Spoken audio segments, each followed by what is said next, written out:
Francisco say they have identified a likely sixth victim of a notorious serial killer from the 70s known as the Doodler. They believe the Doodler is still alive. Shown in these age progression sketches, he targeted men in gay bars, luring them in by offering to draw pictures of them. Police now say they have new evidence in the beating death of Warren Andrews in 1975 that points to the Doodler. And that's a ray of hope for relatives of other victims. New clues emerging from a decades-old cold case. Investigators now saying they've obtained DNA evidence from the serial killer known as the Doodler. It's a case that terrorized the Bay Area back in the 70s after 5 men were killed. Police say the killer targeted gay Caucasian men. Investigators now say they've obtained DNA evidence and have sent it to a state crime lab. They've also released this sketch of what the killer might look like today, more than 40 years later. The first sketch is from a victim who police believe was attacked by the same killer, but was able to escape. In 2019, the San Francisco Police Department made an announcement. They had DNA evidence thought to be linked to the serial killer they called the Doodler. The police released a digitally aged photo along with a $100,000 reward leading to the arrest of the Doodler. From January 1974 to September 1975, one man was believed to have killed at least 6 and maybe 14 gay men in San Francisco. From today's vantage point, 1970 San Francisco might have seemed as if it was a sexually freewheeling open city. Compared to most places in the United States, I suppose it was, but that freedom was not without complications and difficulties for the LGBTQ+ community. A decade before this series of murders, San Francisco was rocked by the organized financial shakedown of the gay and lesbian bar owners in the city that exploded into scandal. In February 1960, 9 police officers went on trial for their part in a sprawling payola scandal. Police would show up weekly for a cash payoff in exchange for looking the other way and ignoring laws on the books outlawing homosexual activities, such as dancing, touching, kissing. Homosexuality was illegal in the United States in the 1970s, and these and other poison pills were not so much constantly enforced laws, but often used as forms of coercion. Even after the payola scandal, the police could be found openly committing acts of violence against members of the gay and lesbian community. When he owned a shop in the Castro district, Harvey Milk wrote and published an account of 2 police officers who removed their badges and started a fist fight with patrons of a Castro bar in the middle of the street after the bars closed. In addition to all of those things, there was a rise in fag bashing, as it was called at the time, in San Francisco and across the United States in the 1970s. Often the police looked the other way. Harvey Milk and other gay Castro district business owners began to demand that the police take some action to protect their patrons after they left the bars. In response, the San Francisco Police Department became one of the first departments in the United States to form an undercover detail to arrest bashers. The police and the gay and lesbian community began working together to form some sort of bond with baseball games and other public civic activities. But the scars of homophobia were deep, and it would take much more than a few baseball games to penetrate the frost and fear that separated the police from the community. And soon that separation would prove fatal. I believe there might be a dead person on the beach at right across from Lower Street.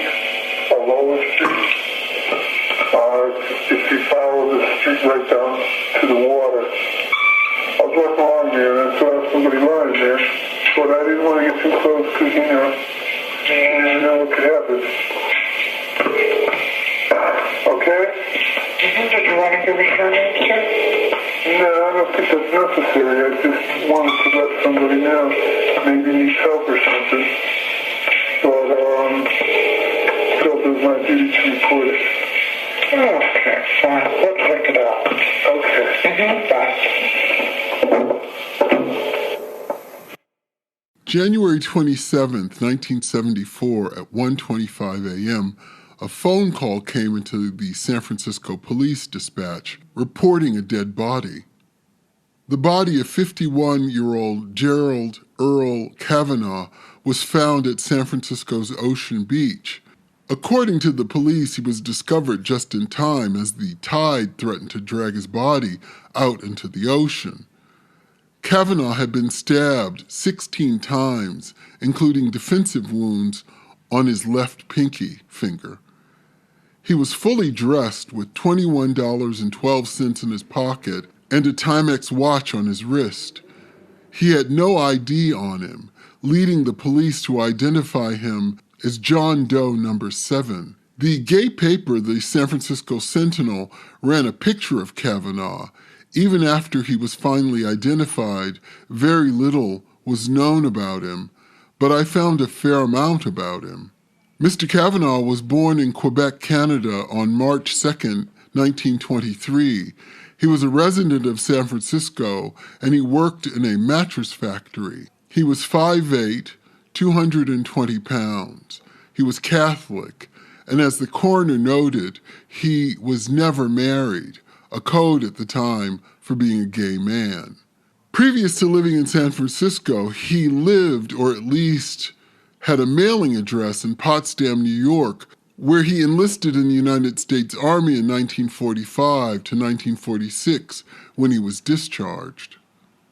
On June 25, 1974, the body of 27-year-old Joseph J. Stevens was discovered by a woman walking her dog along Spreckles Lake in Golden Gate Park.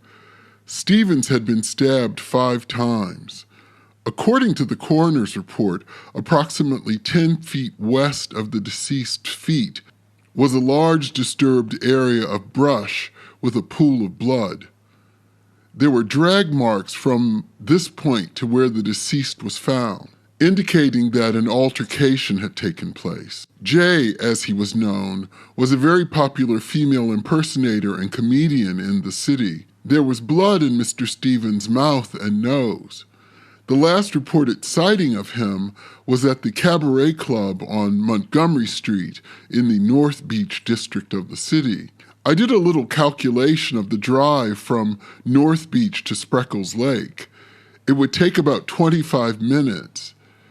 So just imagine driving across beautiful, romantically dark San Francisco, falling into a casual conversation, laughing, flirting, driving into the darkness of Golden Gate Park, the air filled with anticipation. There are differing accounts of Stevens' last sighting. One report theorized that Stevens had driven himself to Golden Gate Park. In another report, he had been seen at the Cabaret Club chatting with a tall, lanky African-American man. Stevens was born in Fort Worth, Texas. He had been named the summer replacement at the wildly popular female impersonator club Finocchio's in North Beach in San Francisco. In an article in the Advocate magazine, it said that Stevens had moved away from female impersonation and was concentrating more on gay comedy at the time of his death. Klaus Christmann, age 31, a recent German immigrant, was found by another dog walker on July 7, 1974. Christmann's throat had been slashed in 3 places. He was stabbed at least 15 times. He was stabbed in the chest and abdomen. His pockets were torn out of his jacket, and he had 1 penny in his jean pockets. According to the coroner, quote, the deceased's pants were unzipped and open. The report details the multiple stab wounds. quote, in a manner which seemed as though the assailant had attempted to decapitate the deceased. Inspector David Tuskey, a 20-year veteran of the San Francisco Police Department, said that this was one of the most vicious stabbings he had ever seen, and he had been a central part of the Zodiac murder investigations. Like the two victims before him, Chrisman's identification was missing. The coroner initially recorded him as John Doe number 82. According to the Homicide Division Information Bulletin, Chrisman was found with a tube of makeup in his pocket. Detectives noted that Chrisman was wearing a pair of orange bikini underwear. All of these items led the police to conclude that Chrisman had, quote, homosexual propensities. Chrisman may have had homosexual propensities. He also was German, and his choice of underwear was common to men across Europe. We don't know if the makeup was concealer or just lip balm. The problem with law enforcement's black and white thinking about what's what will become more apparent as we go along. Chrisman had been staying with friends for only 3 months before he was murdered. His family in Germany learned of his death via a curt telegram followed by a brief note from the German consulate in San Francisco that said, "Sorry to tell you, Klaus has died." His body was returned to Bamberg, Germany for burial. On May 12, 1975, Frederick Elmer Capon, age 32, was discovered by a hiker behind the dunes that ran along the Great American Highway, also near Ocean Beach. The coroner's note said, quote, "There was dried blood smeared on the soles of both shoes, on the hands, about the face, and upper torso, anterior, lateral, and posterior." Like Stevens, Capon was moved 20 feet from where the initial attack had taken place. Capon had no identification and was identified through fingerprints on file due to his work as a nurse. According to Capon's obituary, he was born in Washington State. He served in the U.S. Navy from 1963 to 1969, where he worked as a medical corpsman. When he left the Navy, he worked as a nurse. Mr. Capon was the recipient of a Commendation Medal for saving 4 men under fire in the Vietnam War. 67-year-old Harold Goldberg was considered by the San Francisco Police Department to be the last victim of the Doodler, found a little northwest of Ocean Beach. Goldberg was a Swedish immigrant who was discovered in the bushes near the 16th tee of the Lincoln Park golf course on June 4, 1975. His body was in an advanced state of decomposition, according to the coroner. He was probably killed 2 weeks earlier. For the police, Mr. Goldberg's murder differed from the others due to his age. He was 67. And the fact that his underwear had been taken and his pants left unzipped made an impression on the police as well. I guess the state of propriety at the time wouldn't allow for the possibility that perhaps Mr. Goldberg wasn't wearing underwear at all. Mr. Goldberg was a member of the Navy where he traveled around the world. I found ship manifests of him in Cuba, Fiji, Yokohama, and Australia. He actually sailed to San Francisco from Australia via Shanghai. The other detail I love is that Goldberg was tattooed on both arms, which was fairly common for folks in the Navy at the time.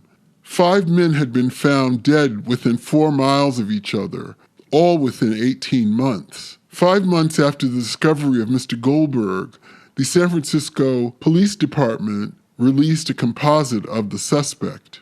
The killer got the name the Doodler from a surviving victim who met the suspect in a bar and restaurant called the Truck Stop. The Doodler was described as a young African-American man who would draw men on a napkin and then approach them with the drawing. The Doodler told the surviving victim that he was a cartoonist. Police described the killer as a young man in his 20s, about 5'11" to 6 feet, with a lanky build. It was also noted that the suspect often wore a Navy-type watch cap. In police circles, the Doodler was often referred to as the Black Doodler, emphasizing the race of the suspect. But that soon was dropped for the more catchy name, the Doodler. The police said they believed the killer had a quiet, serious personality with an upper-middle-class background and an above-average intelligence, possibly an art student, which would account for the doodling. Supposedly, he told one of the surviving victims that he was either studying commercial art or was employed as a cartoonist. The police have never released any of the doodles or drawings, so I'm not sure that any of the drawings themselves have survived. The police also indicated that the suspect had a history of mental difficulties involving his sexuality. One of the city's newspapers would go further in stating the killer had sexual identification issues and was undergoing psychiatric care on an outpatient basis. This account would be verified later by detectives on the case. According to the San Francisco Chronicle, the perpetrator said to more than one of the surviving victims, either, "You gays are all alike," or "You guys are all alike." I think it's more likely that he probably said, "All of you guys are alike," because gay was used in the 1970s, but it wasn't nearly as popular and widely used as it is today. While it's clear that the lack of knowledge and the negative attitudes towards the gay community hampered police efforts to solve these murders, it's not entirely the fault of the police. In the 1970s in San Francisco, there was a raft of serial murders that had gone unsolved. In the gay community alone, including the Doodler victims, police said that there were 14 to 17 unsolved murders of gay men. A Tenderloin hotel was the scene of one of the most brutal knife murders of a gay man in a long line of brutal murders in this period. Born in San Diego, former U.S. Corporal Claude Roland DeMott was an unemployed dishwasher living, as the San Francisco Chronicle reported, on welfare in a seedy hotel in the Tenderloin. Homicide inspectors Frank Falzone and Jack Cleary called DeMott's murder overkill. They said it was one of the most vicious murders they'd ever seen. Mr. DeMott had been stabbed 24 times, and his genitals had been mutilated. Inspectors said the person, they called the suspect, had called for an ambulance, telling the operator, "A boy in the hotel has been stabbed 6 times. The caller called himself Richard Johnson, telling dispatch, "The boy needs help." In addition to giving the wrong number of stab wounds DeMott had, the caller told the operator DeMott was on the 4th floor, so it took them a while to find DeMott, who was actually bleeding to death on the 5th floor. Witnesses told police that Mr. DeMott had been seen in the company of a tall African-American man before he was killed. So far, there are 2 locations where gay men were murdered in a similar fashion. Let's talk about 2 other locations that confused and confounded the police when it came to making connections in the hunt for the Doodler. Very little is known about the South of Market leather scene murders, other than that a number of the victims were stomped or beaten to death and some form of genital mutilation was performed. In a 1975 newspaper article, Lieutenant Charles Ellis said that there were 15 murders with homosexual overtones. 3 of the murders occurred at Ocean Beach. Later, the police would attribute 5 murders at Ocean Beach to the Doodler. Ellis said the Ocean Beach murders didn't seem connected because the leather victims were into S&M.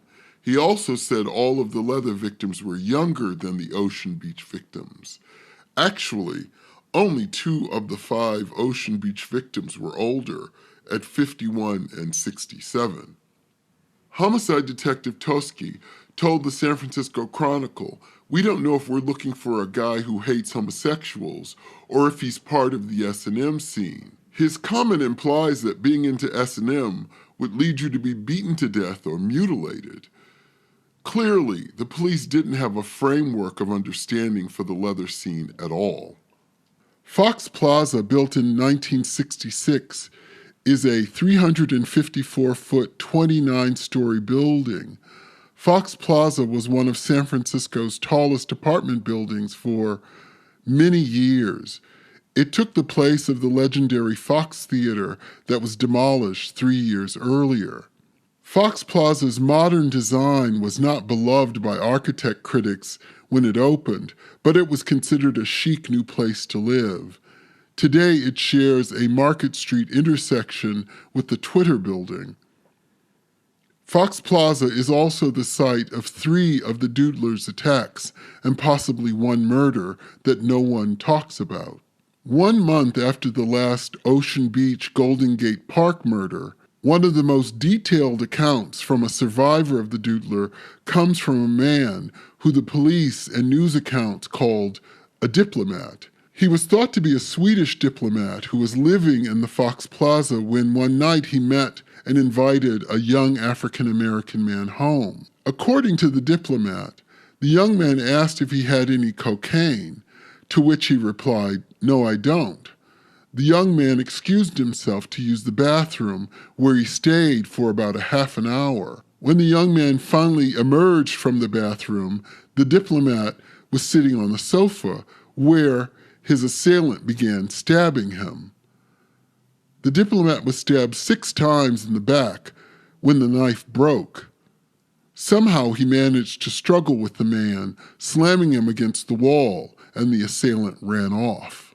About a week and a half later, on the same floor of Fox Plaza, the second Doodler victim escaped being killed because he screamed so loud that the Doodler fled. The screaming victim was tied up at the time. Survivor number 3 was from Los Angeles. According to police, this person was a very famous actor who was visiting San Francisco where he met the Doodler and invited him back to his place in Fox Plaza. According to the actor, as they prepared to get into bed, the young African-American man dropped a knife out of his pocket. They struggled, leading the young man to flee.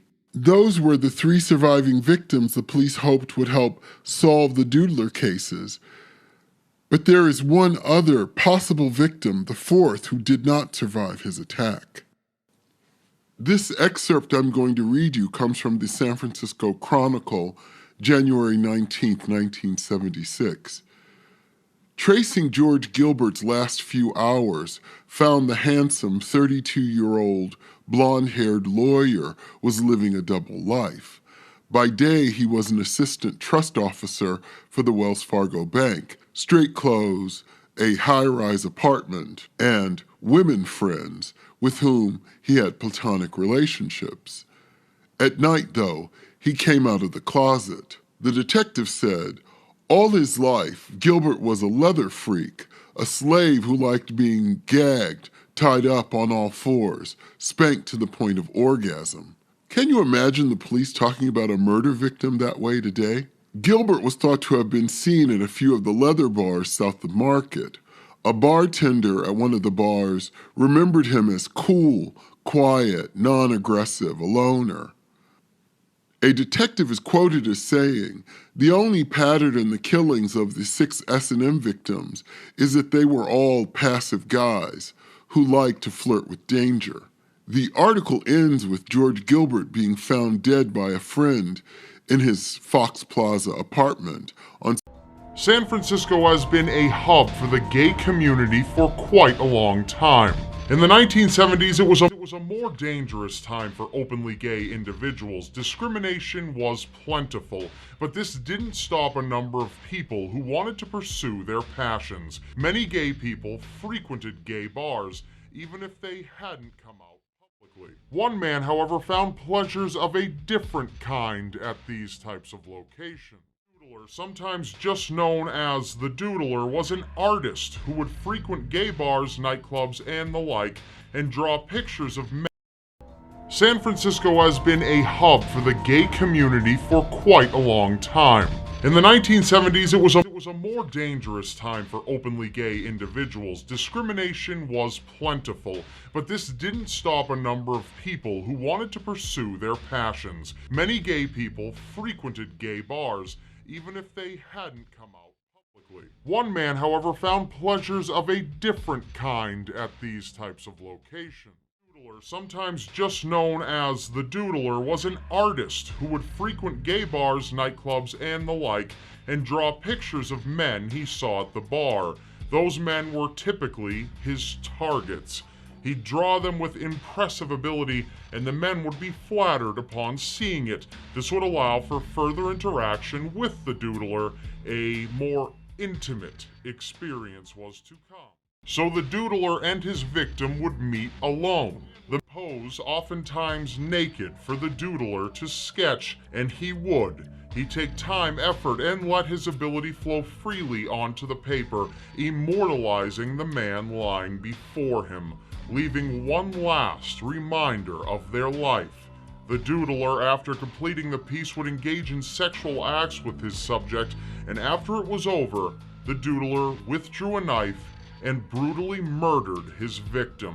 He'd slash their throats, slice them open, stab them mercilessly.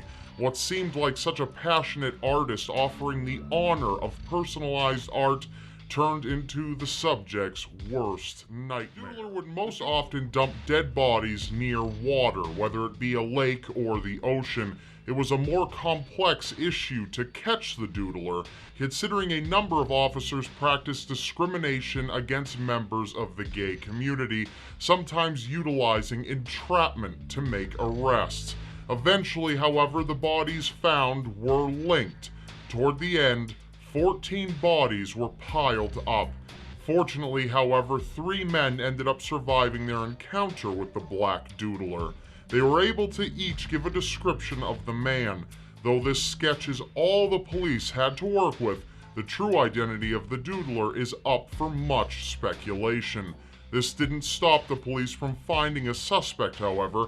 Brought in for questioning, the suspect was said to have spoken freely with the police, but denied involvement in the murders. The only thing that could have potentially brought the killer to justice would have been the testimony by the 3 survivors. Goes on in San Francisco for the man known as the Zodiac Killer. There could be a serial killer in Chicago. The Oakland County child killer. Phantom killer. Frankfurt slasher. 4 children have now been murdered. Has killed 5 and says he's going to kill again. 15 brutally murdered young women. The pattern is the same. One by one, the death count started rising. A man in a mask robbed, tied, and stabbed them. Strangled, stuffed in burlap bags. It is highly unlikely that these women were murdered by separate men. Where will the killer strike next? Police can't answer who or why. That's the question that we'll never know. I don't want to live the rest of my life wondering if this person's going to be caught. I believe that there's someone out there that has knowledge. And he's probably still at large. Well, first, Golden State Killer. Tonight, there's word of a break in the case of another serial killer who terrorized the Bay Area. And he was dubbed the Doodler because he drew pictures of his victims, and now the SFPD has doubled the reward for tips leading to an arrest.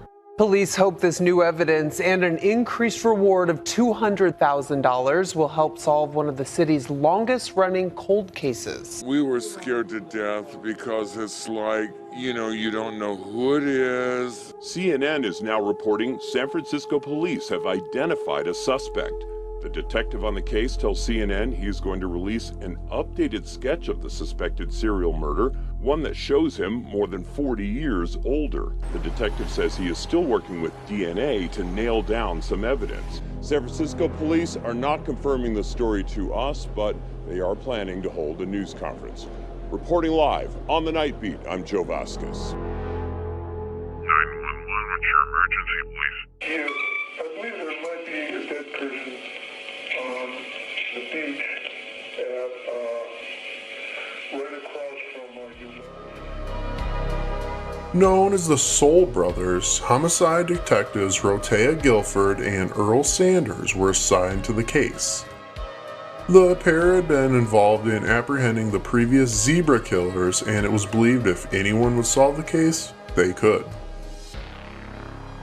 They learned that the killer had a particular method to pick up his victims at the bar. He would draw a sketch of the victim and show it to them. While none of the sketches have ever been released to the public, they are reported as being quite good, and he is to have mentioned that he was attending art school.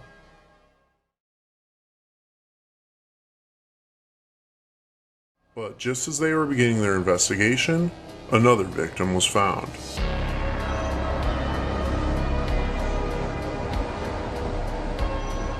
On June 4th, 1975, a hiker in the Lincoln Park golf course discovered a maggot-infested body just down the slope from the 16th hole in a clump of bushes.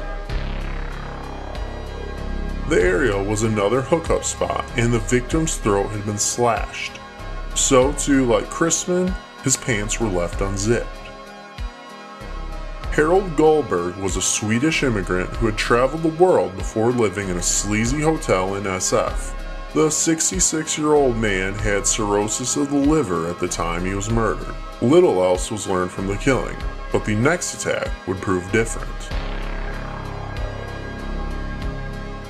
6 months after Harold was found, a man known only as a European diplomat was stabbed 6 times in his back with a steak knife by a man who he had picked up in a late-night diner. The knife broke before he could kill the man, and the attacker fled. Less than 2 weeks later, another man referred to as a well-known person in the city who lived on the same floor of the Fox Plaza was tied up but managed to scream loud enough to alert his neighbors before he could be stabbed. A third survivor was an unnamed famous actor who had picked up a man and was about to have sex with him when a knife fell out of the man's coat, and all 3 said he told the men that they were all the same. Based on 3 survivors, a sketch was released.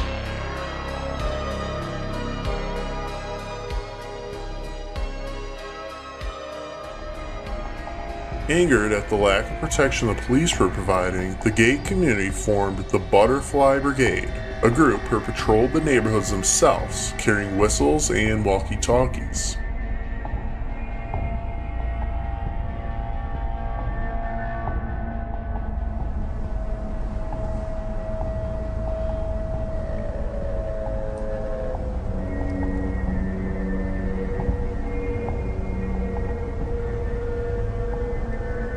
A number of men were arrested and questioned in the case, but no suspects have ever been made public.